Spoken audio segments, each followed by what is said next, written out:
everybody! Welcome to Steph's Hodgepodge of Gaming for Friday. What today? The 21st of May. How is everybody doing? Hopefully everybody's having a great time. We had our first game night last night. It was amazing. We had our friends James and Susan over so we could play some of those 3-player games from the bin of 3-player games. And it didn't even look like we scratched the surface. But we did play like 5 or 6 of those games, and that's pretty awesome. I'm excited. Steph knows what day it is. It's amazing. Yay! It's got a line at the top. I know, I can't get it high. I mean, I can't do it higher. The little chat. Okay, there you go. Done. I fixed it for you. Sorry. You know, trying to get it all going. Hey, I'm using the top-down camera, and it's looking really good, so I like it. So we're going to probably keep doing that on Fridays. Yeah, it's great. It looks so good. I know, this is a nice camera, so, yeah, perhaps we should use it as a top-down camera for the big game instead. But, yeah, you know, it's a good camera, so I'm excited. There's a bunch of games that we've been playing. All the games that we played last night at game night will probably show up in next week's blog, so be on the lookout for that. We played a lot of great games. We got a monthly challenge. I'm like thinking about, okay, so there's no versus challenge this week, but there will be still the space-themed games. Game night, if you want to see that, you can spend your channel points for that. And, yeah. We'll have space themed. We're already thinking about what games we want to play. It's still looking pretty good that it's going to get funded, so that's good. And this Sunday we'll be playing Porto, and that is going to be amazing fun. I really, really like that game. And we actually just got, it's in a box actually. We just got the expansion for Tapestry, so maybe we can get that played as well. Porto. Games you don't stream are just rumors. That's probably true. But it's not, because I write about them in the blog. The fantastic blog. So even if we don't stream it, you can see what I really have to say in the blog. Fixing my hair. It's being annoying right now. It's being very annoying. We'll be sitting on the port side of the table. Like a boat? Like the boat? They sit on the port. I don't drink port. I don't drink alcohol, so yeah, you know. It is what it is. Alright, so there's a lot happening in the next few weeks, but a lot of games to be learned, so there's still time to get in some new games for the month of May, and I'm excited to do so. For reading, I prefer SF novels to fictional blogs. That's fine. Michael will have to drink twice as much. Yeah, I mean, you know, I know SF is sci-fi. Could just say sci-fi, but, you know, SF works. That's fine. I had to refresh my blog. Okay. Yeah. No alcohol. Anyway. We played a lot of fantastic games this week, so I'm excited to talk about them right now. The first game I want to talk about is Jinja. It's like ninja with a J. Jinja, I think. Good evening from the future, Luke. Hello, Luke. How's it going? Welcome to Friday's Hodgepodge. Not for Friday's blog. That was earlier today.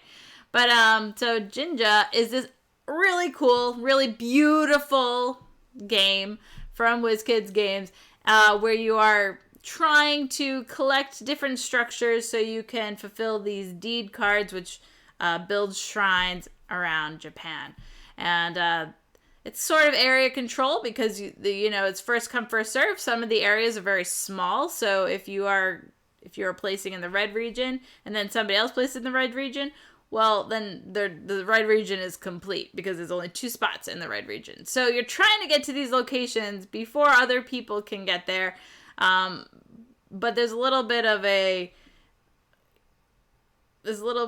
like, you're trying to collect these structures. So you want to take the locations because it's a worker placement game to collect these structures and collect money to buy structures and all these different things. So it's a pretty tight game. And even with 2 players, we could feel the tension. So I'm thinking with I think it plays up to 5. So with 5 people, it's going to be so crazy. And it's totally a game I want to play with 5. Michael and I both really enjoyed this game. So it was really cool showing that off the other day. And I really, really liked that game. So... And it plays pretty quickly, too. So the area control would probably normally bother me, but because there's, like... You really have to plan for what you really want, because you have these, like, hidden goal cards. So you're like, well, I need a shrine in a yellow region. So it's... you really want to make sure you can build in there so you can get the extra points for it at the end. And then each shrine will give you points. There's different regions on the map. Like, if you have the majority in the blue and green area, then you'll get a bonus 8 points at the end of the game. So you're trying to look for the different ways you can score the most points on the map. So it's really cool. It's really cool. Jinja Ninja. Trickster. What?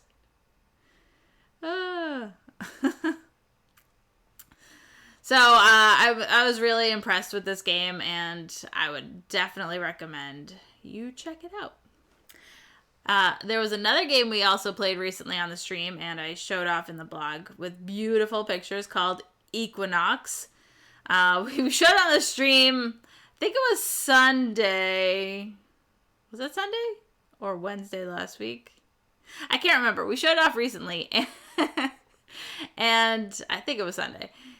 It's a beautiful, beautiful game. The artwork is amazing, and as Scott Pizia likes to say in the chat, it reminds me of Princess Mononoke, and it also reminds me of Princess Mononoke because of the big, beautiful, enchanted deer on the front of the cover of Equinox. So, beautiful game. It's actually a re-themed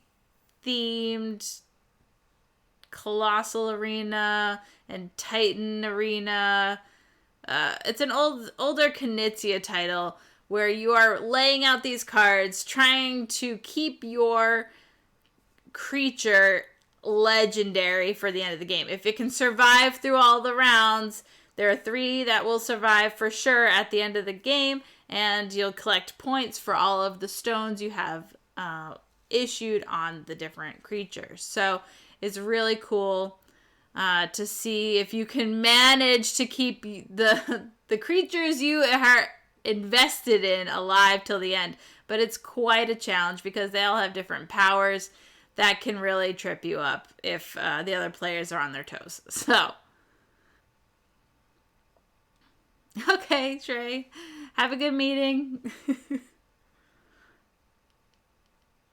So Equinox is really cool. It's really, really cutthroat. So I like the game. There are some cards abilities that I just don't like. And the game we played the other day on stream left me feeling more sour than the first game we played. But, I mean, there was nothing I could do in the game we played the other day. It was just like, once the creature I had put all my stones into got eliminated, I'm like, well, it doesn't matter what I do now. There's nothing I can do to getting back those points.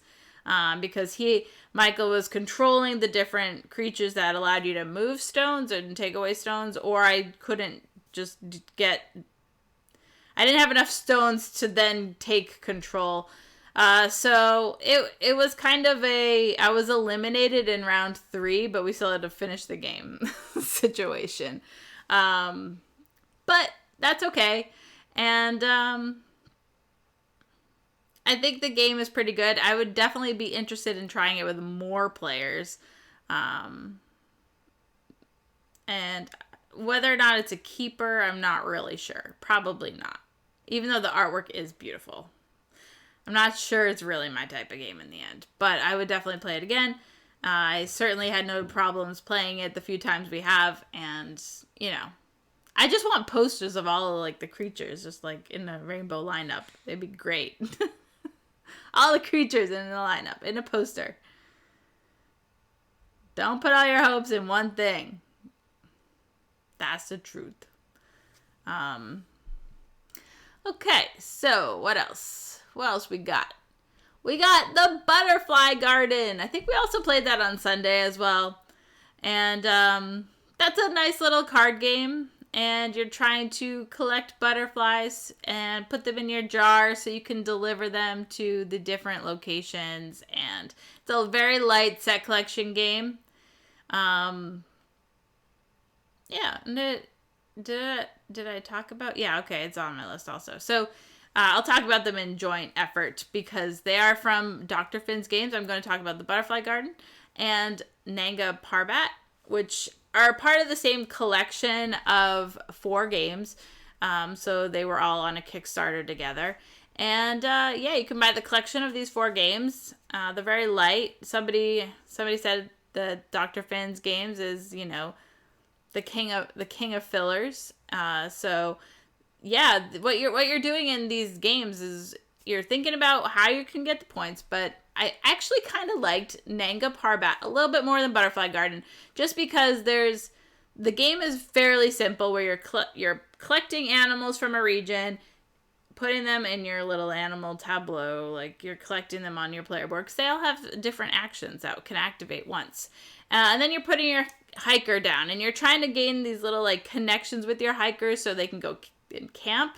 But you're also trying to collect different animal types or all the same animal types so you can score points. So it's very simple set collection, but what you do matters because wherever you put your hiker down, the little yellow meeple will move to the new location, and then the next player will go from that new location. So you don't want to give your opponent anywhere that's going to help them a lot. So you're trying to like manipulate your actions so that they're not going to help the next player. So it's pretty strategic, and it's very abstract. I liked it a little bit more than Butterfly Garden because Butterfly Garden's a little bit simpler, but I think they're both pretty good, and I would gladly play both of them again. Nanga Parbat is a 2-player only game, though. So if you're not really in the market for 2-player games, then that one probably won't be for you. But yeah, and each of these games has their own little like mini expansion / just advanced rules, like maybe a hidden goal of the card that will help you, you know, strategize what you want to try and do. So little things like that, and I definitely think that those little packets really add to the game because I like having hidden goals anyway. So animal friends, yeah, the animal meeples are so great. I love. Yeah, I love those little meeples that are animals in the Nanga Parbat game. So, really cute. Both games worth checking out. I also got to learn Whale Riders, another Knizia game. That was on TTS. We had, I think, Dan or Shrey read through the rules, and really happy to learn that because I'm always happy to learn a Reiner Knizia game. And this one was pretty good.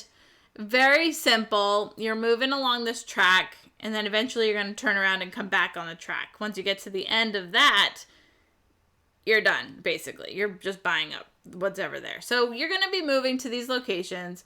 On your turn, you're going to get 2 actions. You're going to spend, you can spend them to collect tiles in that line, or you can spend them to move. This is Whale Riders, by the way, if Michael missed it. Whale Riders. And so it's very simple. You're going to be moving or collecting these tiles. These tiles will have different shells and different, I don't know, ocean things on them. And you're trying to basically fulfill orders. What? What? What? Whale Riders is the game. So it's very simple. You collect these things to fulfill your goal cards, and you can take as much time as you want. Really, you don't even have to get back to the finish line before you do. Before the game ends, somebody else might get back there and then take up all the pearls at the end, and then you're fine. You're just out in the ocean, just still collecting, fulfilling the goal cards. Eventually, the tiles will run out, though. That was a loud explosion. That was from out there. not from in here. So Will Riders was pretty good. It wasn't that interesting enough for me to seek it out. I don't believe it will make my top 10 list, but we'll see. I'm definitely glad to have tried it. It just wasn't very deep. It was very standard, move, collect, move, collect, that sort of thing. It was fine. Glad to have tried it. There are other Knizias that I enjoy more. Let's just say that. Okay, so next up is Sleeping Gods. We played this last Sunday. And we didn't know what we were getting into, really. We knew it was going to be a big adventure. It took us a while to get through the rules before we even streamed it. But I'm really glad we went through the rules because that certainly helped. Even though we had to reference the rulebook a lot. There is a lot to do. A lot of little things that you might not know the answer to. But it was really great having Aldi in the chat because he was helping out and he was enjoying seeing what we were doing because he's already been through the first several different sections. I don't know if what we did is what he would do, was what he did because I wasn't watching him play the game, but I am curious to know if people are having a different experience than we are, so we will likely continue this sometime soon. How do you cook a fortune teller?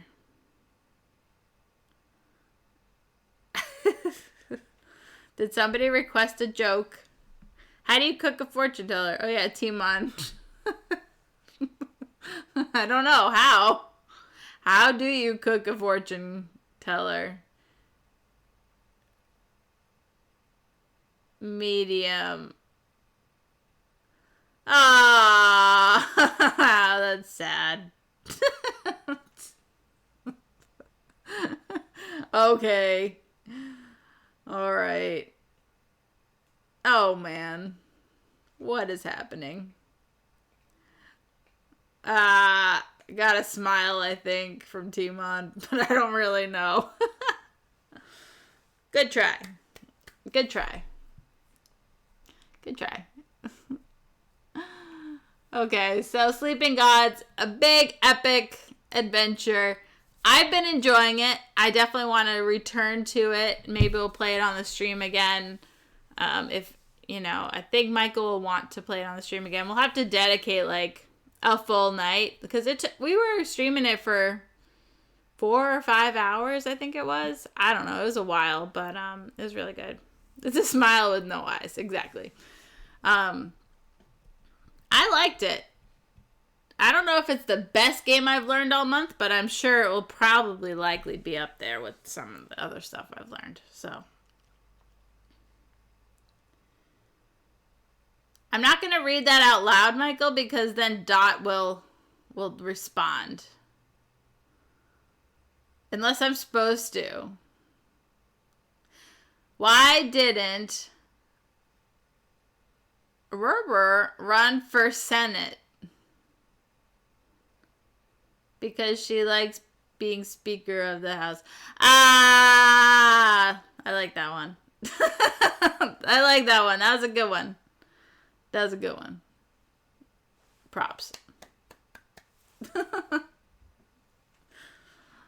Okay. Moving right along. Sleeping Gods. Nobody has any comments on it, so it must be a one and done game. I'm just kidding. Seriously.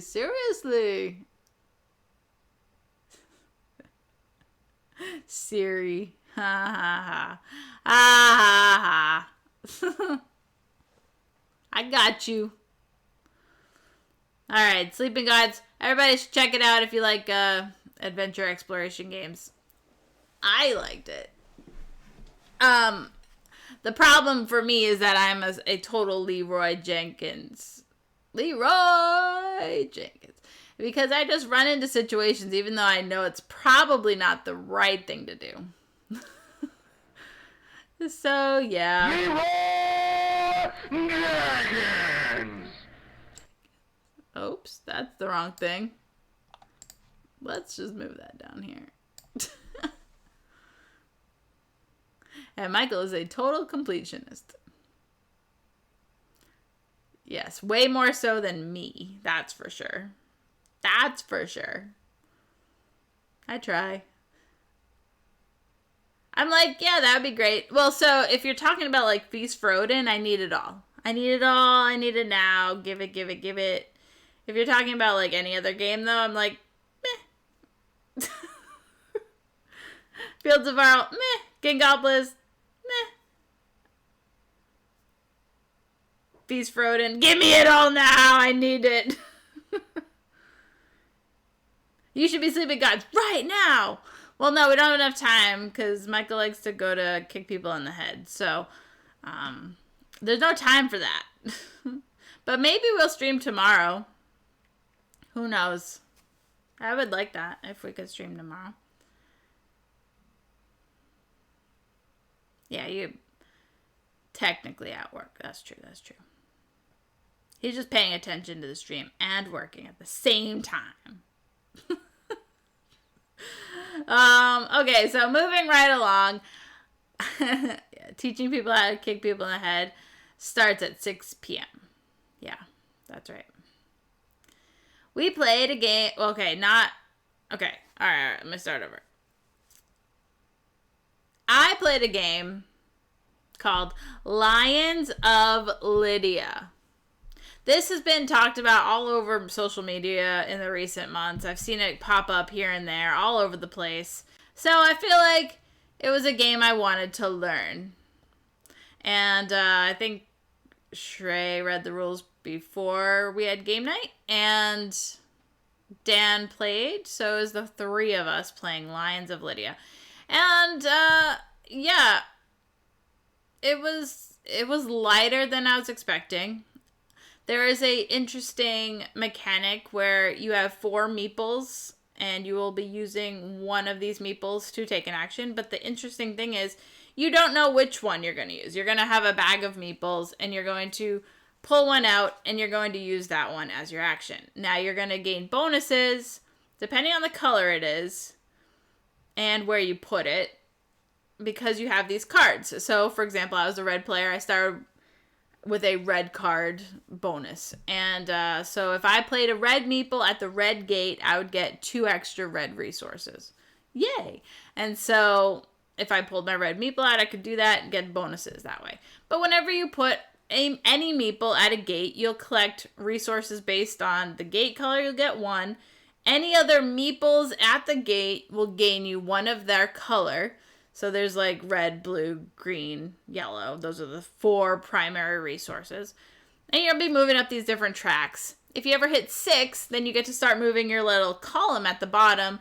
And those will unlock more card spaces and gain you some money and ultimately victory points. So there's a little bit of the stuff like that. So you're basically trying to gain these buildings to gain you these extra bonuses whenever you place meeples around the board.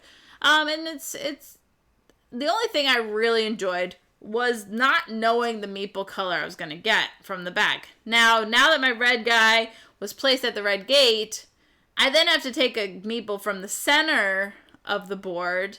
And if there's no red, then I can't take a red. But usually there was red because nobody else was going for red. So I'd just take the red. Or I'd try and like make my bag have all red if I could. But it's called Lions of Lydia because there are these Lydia meeples that will activate a little bit differently. And if you pull one of those guys out, then you can start transforming your resources into gold coins, which are wild resources. And they will also act as gold coins for buying buildings that need gold coins. Okay, so yeah, it's a fairly light resource management card collecting game. I liked it. It definitely got more praise from everybody around than I think it probably deserved. It's again one of those games that has like 6 mini expansions in the box, and like you can mix and match what you want to use and stuff like that. I'm like, yeah, I mean, so the game is fairly light without all that stuff, but like, how do you know to put all the stuff in if you haven't played before? It's one of those things where you should have just added it into the into the game, as Dan would say. And so yeah, it left me feeling, I don't really need to return to play this game. I'm glad to have tried it. It's doing some interesting things, but I don't think game to game will feel very different, and meh, we'll see. I'm calling green. I'm calling shenanigans. Green is secondary. I don't know. I don't know where the name comes from. So, I am the wrong person to ask about that. So, Lions of Lydia. It will probably be higher than a lot of the games I learned at game night last night. Spoiler. Alright, Michael and I played a game called The Key, Murder at Oakdale Club. I'm like, Oakdale Club. That sounds like a golf course. Oh yeah, it is a golf course. It is a golf, club. That's funny. That's true. That's true. I do know my primary colors. You got me. Da-da-da. So, The Key at Murder at Oakdale Club is the next game in the Key series. Not by Richard Breeze. This Key series is a Haba series from the designer of Decrew. But the games are very different. It's not like anything like Decrew. In The Key, you're trying to figure out the 3 murders that take place. And you're trying to, connect the murderer with the weapon at the location and the getaway car. So you're trying to find 4 numbers because this is a medium level difficulty. And the first one we played, Lucky Llama Land, was an easy. So that only had 3 numbers that you needed. So you're trying to unlock the code by using as few cards as possible. And this time, Michael and I played it as a cooperative experience. We were looking for cards, what might help us the most. We took a chance on one of them, and it ended up being duplicate information. So we ended up getting a higher score than the best possible score, but we did pretty well. I think we did average or good or whatever. And it's good. I mean, so there are 9 cases in the box, so we played the red case, and it's fun. I think it's a neat little series of games. So if that interests you, each game plays out in like, I don't know, 15, 30 minutes. I mean, it's really fast, so you can, it's not like a 3-hour in-depth crime-solving game like some other things that I can think of. So I think it's really accessible. It's good for the family, and no wonder it's a Haba game. It's, it's a lot of fun. So I'm glad we could play it. It's not Michael's favorite, but I certainly enjoy it more than he does. But we played it cooperatively, so that seemed to work fine. No thanks. It's fine. You don't have to love it. Not every game's for everybody. But I'm happy that you played it with me. And that counts as a new game for you too. So yeah, moving right along. Friday's blog. This Friday's blog I've been dedicating basically to games I've got to learn online, either on TTS or new games that are showing up on Board Game Arena.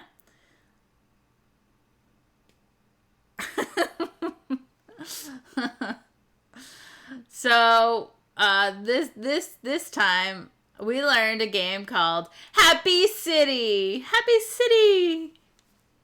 How could you not be happy with Happy City? It is a light filler game now found on Board Game Arena. And you are collecting cards to build up your little happy city. These cards will be color-coded, so it might be an orange card or a purple card. And that will be requirements for the special structures. And if you can get one of those, you might have an ongoing ability or an end game scoring sort of situation. So a lot of these building cards will give you an income on your turn. And each turn, you'll have so much money that you can purchase buildings from the tableau. And so there are three different levels of buildings. The higher ones will obviously cost you more money.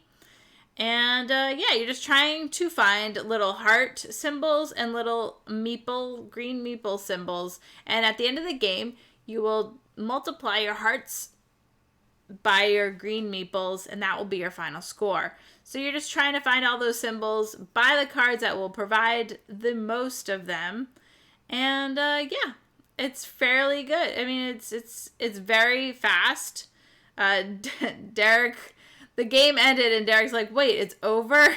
So we immediately played it again.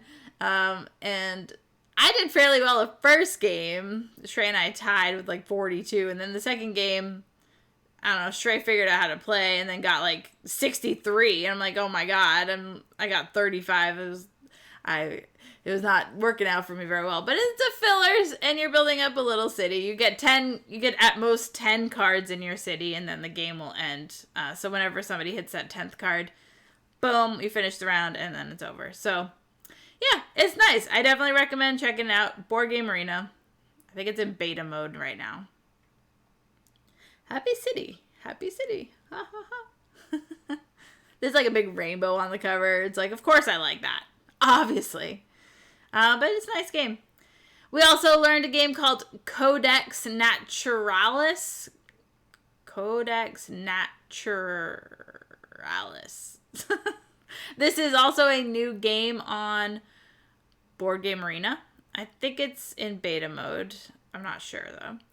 It is a card placement game where you are building up your little tableau. So it's your own personal region. And you're trying to make these different patterns with the colored cards to meet your end game conditions.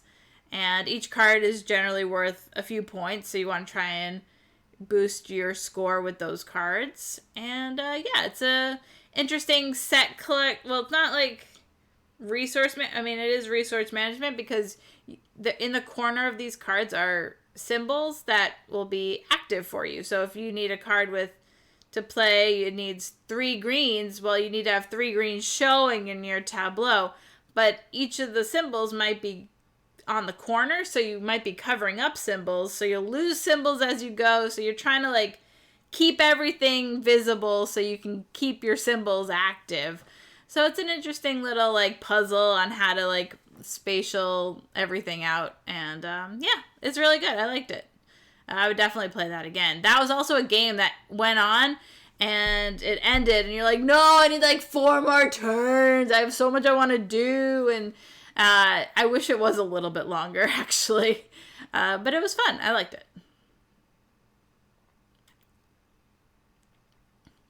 Oh, so very wrong about games. Just learned it as well. Think I'll pick it up. Yeah, you liked it too. So I agree. I think it's a really nice little puzzle game. I would definitely want to play it in person. That's a pretty good game. I'm glad it's available on Board Game Arena. That's for sure. And you could play cards upside down. Yeah, there were so many times where I'm like, okay, I'm going to play a card here, but I need to do this over here first. And then I would go and then end up blocking myself because some of the corners aren't there, meaning you can't play on that corner at all. So you're like creating this grid of cards and you're like, I need to play it right there to get my pattern in line. And then you somehow like put a dead corner, so then you're like, I need to play it right here, but I can't because there's a dead corner, and I'm like, oh, what did I do? I just screwed myself over. So that's what happened. But I liked it. I really did. I didn't know you could play cards upside down. I'm like, I don't think it gives you the option in Board Game Arena to turn it upside down. But again, I've only played it the one time, but I liked it enough where I definitely want to play it again. A game that we learned on TTS called Idle Hands. This is a Japanese game that was in the BGG store like super fast and then like sold out. It was like there and then not. So we want to try it. It is available on TTS. Not with, I don't think, the original cards or anything, but it's just like a deck of cards. So Idle Hands is a weird trick-taking game where you have 2 cards in front of everybody, and then you have a hand of cards. The cards in front of everybody are face up, and then at the beginning of each hand, you will add one of the cards from your hand to your tableau. So then there's 3 cards in front of everybody. If you are leading the trick, you will actually take one of the cards in front of you and put it into the center of the table. And the card in the center of the table indicates what card you must follow. So if I put the 10 of hearts in the center, I must play a heart in my hand if I have it. But if I don't, then I play what I want. And then it keeps going around the table. Whoever wins the trick will gain the card in the middle to their hand. The key thing here is that we played, I don't know if it was the advanced rules or not, but we played where the 4s and the 8s are negative values. So if you are caught with them at the end, you are going to lose these points. So if you either have it in your hand or your tableau or in a trick that you've collected, you will get those negative points, either -4 or -8. Whereas and then the way you score points is every card left over in your hand is just 1 point. So you are likely going to be in the negatives. I think the winning score was Shrey and I had -14. So that was a winning score. So just don't take the negative points. It was a weird trick-taking game. It definitely doesn't stand out amongst all the other trick-taking games in the world. But, you know, again, it's one of those where, like, okay, I didn't waste my time learning this game, but I don't need to play it again. I definitely don't. I don't even know if we played the full game. I think we played just several rounds and then called it. And we're like, yeah, that's probably good enough. It was worth playing. The final game that we played was Bullet Heart. Bullet Heart is like one of the best new games I've learned this year. Right now, it's a tie. Well, it's not a tie, but it's like Nidavellir, Bullet Heart. I love these games. I love, love, love these games. Bullet Heart is awesome. And now, if Michael's looking for it in BGG, it's bullet with a little heart emoji. Yeah. It's weird that they used an actual emoji in the title. But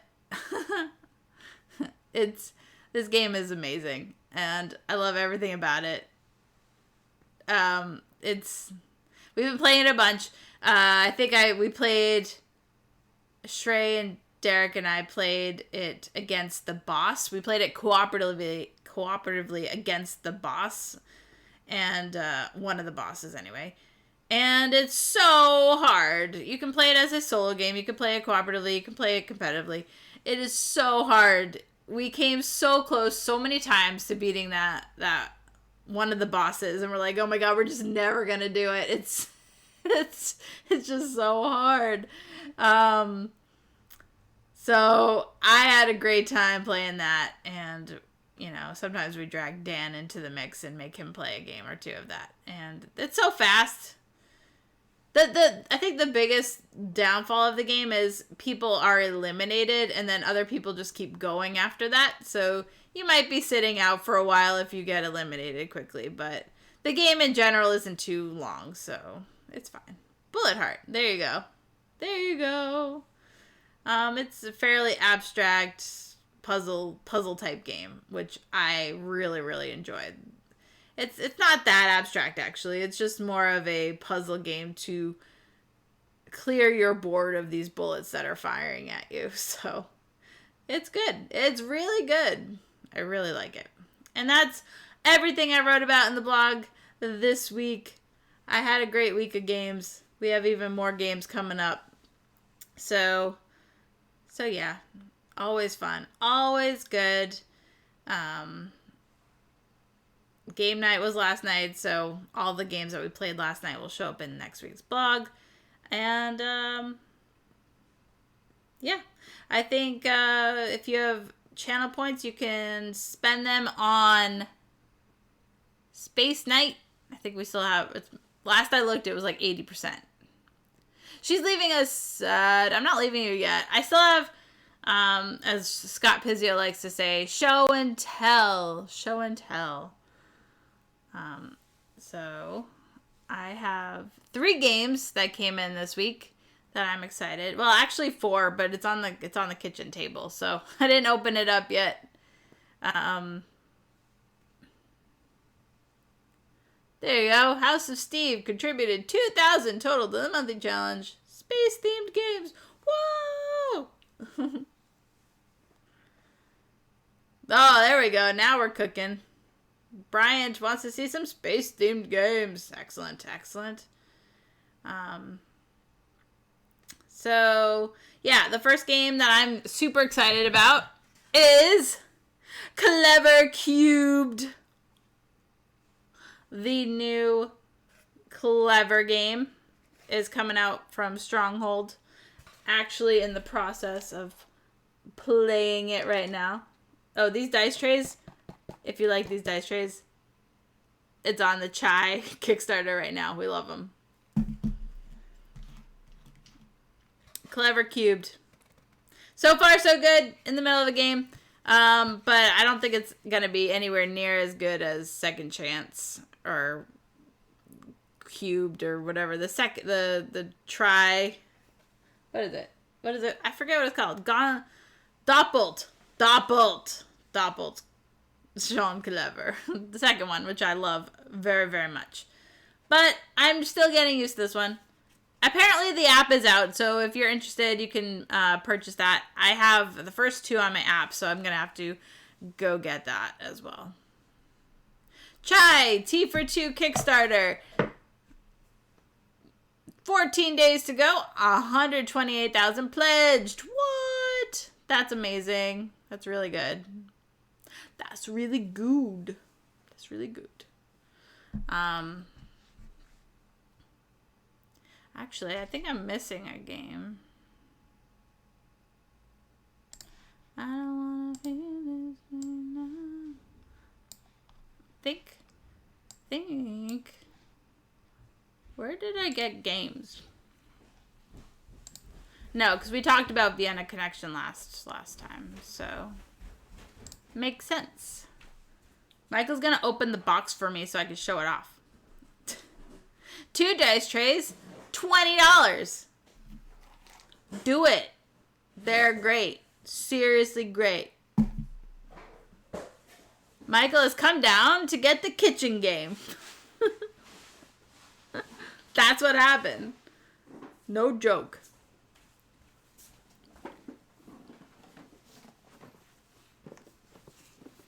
Tapestry.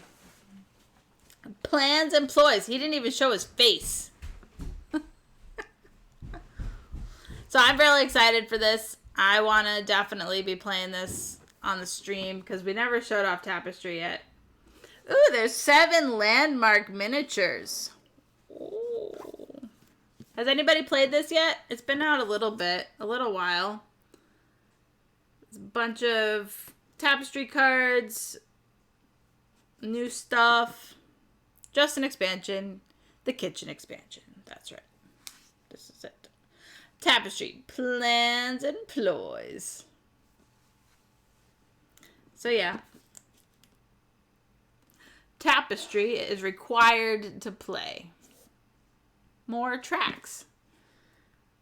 Well, 7 landmark miniatures, 12 landmark tokens, 5 landmark cards, 4 space tiles, and 1 replacement space tile, 15 tapestry cards, 10 asymmetric civilization mats, 10 more civs. So yeah. Choose from a variety of civilizations. Exactly. No more tracks. This is just a very small expansion with lots of extra stuff. So that's exciting. in the Geek Game Shop for $30. Yep, or you could buy it from Stonemaier, also $30. We got this new game called Imperium Legends. Did you play... Michael seemed to know about this, but I didn't really know much about this. But apparently there's more to it than just this one game if you want a whole bunch of content. So I'm guessing it's looks like a card game. So, but our good friend David Turksey is making a lot of great games these days. So make sure to check out his work because we were a big fan of his stuff. And yeah. So whenever we play that, we'll probably show it off on the stream.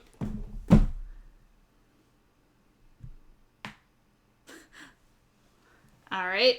Last but not least, got it. Genotype. I am super excited to play this one. This one looks really good. Has a really interesting dice mechanic in it. I have no idea. I haven't played it yet, but I did get the rundown of it at Gen Con 2019. Is that one? Yeah. Gen Con 2019.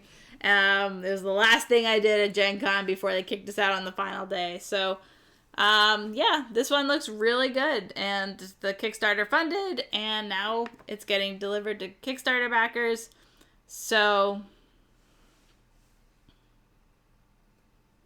too fast for me to find info. Sorry. I don't know much about Imperium Legends, so I didn't know what to say. But we will be playing it. So this one looks really good. I'm very excited for this. Well, that's why you wait. That's why I wait. So, Genotype. I'm very excited. And as Michael just put in the link there, Imperium Legends. Or Imperium Classics. I don't know which. No. No. No what? What? No. What do you mean no? No.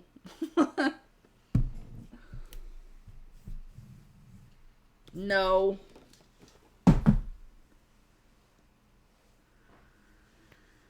Imperium Classics and Imperium Legends are both standalone games. Gotcha. They were playtested before COVID. And I helped and held up because of it. They are now released. Okay. Cool. Or going to be. Sure. I got you. I got you. Yep, that's about it. That's about it. I think that was about it. I talked about everything I wanted to talk about. And, yeah. Currently available for pre-order. Gotcha. Okay.